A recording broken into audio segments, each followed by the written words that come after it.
नमस्कार, मैं स्वाति आपके अपने चैनल इंडियन माइथोलॉजिकल स्टोरीज में आपका स्वागत करती हूँ। आज आपको कार्तिक पुराण का 33वां अध्याय सुनाने जा रही हूँ। 32वें अध्याय में आपने सुना धनेश्वर को यक्षलोक ले जाकर वहाँ का राजा बना दिया गया। इस अध्याय में सूत जी ने कहा, इस प्रकार अपनी अत्यंत प्रिय सत्यभामा को यह कथा सुनाकर भगवान श्री कृष्ण संध्या उपासना करने के लिए माता के घर में गए। यह कार्तिक मास का व्रत भगवान विष्णु को अति प्रिय है तथा भक्ति प्रदान करने वाला है।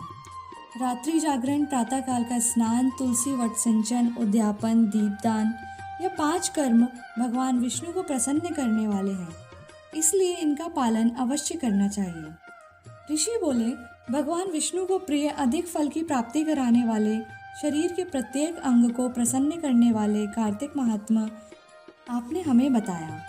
यह मोक्ष की कामना करने वालों अथवा भोग की इच्छा रखने वाले मनुष्यों को यह व्रत अवश्य ही करना चाहिए। इसके अतिरिक्त हम आपसे एक बात पूछना चाहते हैं।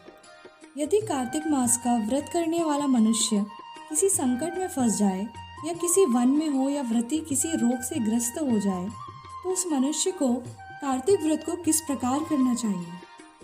क्योंकि कार्तिक व्रत भगवान विष्णु को अत्यंत प्रिय है और इसे करने से मुक्ति एवं भक्ति प्राप्त होती है, इसलिए इसे छोड़ना नहीं चाहिए। श्री सूत जी ने इसका उत्तर देते हुए कहा, यदि कार्तिक का व्रत करने वाला मनुष्य किसी संकट में फंस जाए तो वह हिम्मत करके भगवान शंकर या भगवान विष्णु के मंदिर में जो भी पास हो उसमें जाकर रात्रि जागरण करे। यदि व्रती घने वन में फंस जाए तो पीपल के वृक्ष के नीचे या तुलसी के वन में जाकर जागरण करे। भगवान विष्णु की प्रतिमा के सामने बैठकर विष्णु का कीर्तन करें। ऐसा करने से सहस्त्रों गायों के दान के समान फल की प्राप्ति होती है। जो मनुष्य विष्णु जी के कीर्तन में बाजा बजाता है उसे वाजपेय यज्ञ के समान फल की प्राप्ति होती है। और हरि कीर्तन में नृत्य करने वाले मनुष्यों को सभी तीर्थों में स्नान करने का फल प्राप्त होता है।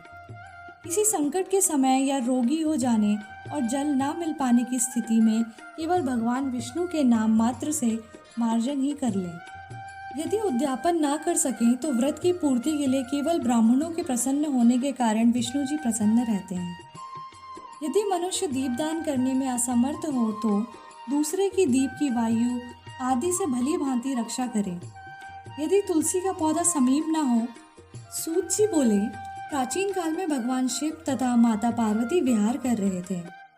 उस समय उनके विहार में विघ्न उपस्थित करने के उद्देश्य से अग्निदेव ब्राह्मण का रूप धारण करके वहां पहुंचे। विहार के आनंद के वशीभूत हो जाने के कारण कुपित होकर माता पार्वती ने सभी देवताओं को शाप दे दिया। माता पार्वती ने कहा, हे देवताओं, विषय सुख से कीट पतंगे तक अनभिज्ञ नहीं है। आप लोगों ने देवता होकर भी उसमें विघ्न उपस्थित किया है, इसलिए आप सभी वृक्ष बन जाओ। सूत जी बोले, इस प्रकार कुपित पार्वती जी के शाप के कारण समस्त देवता वृक्ष बन गए। यही कारण है कि भगवान विष्णु पीपल और शिव जी वट वृक्ष हो गए। इसलिए भगवान विष्णु का शनिदेव के साथ योग होने के कारण केवल शनिवार को ही पीपल को छूना चाहिए, अन्य किसी भी दिन नहीं छूना चाहिए। इसी से 33वां अध्याय समाप्त होता है। बोले विष्णु भगवान की जय।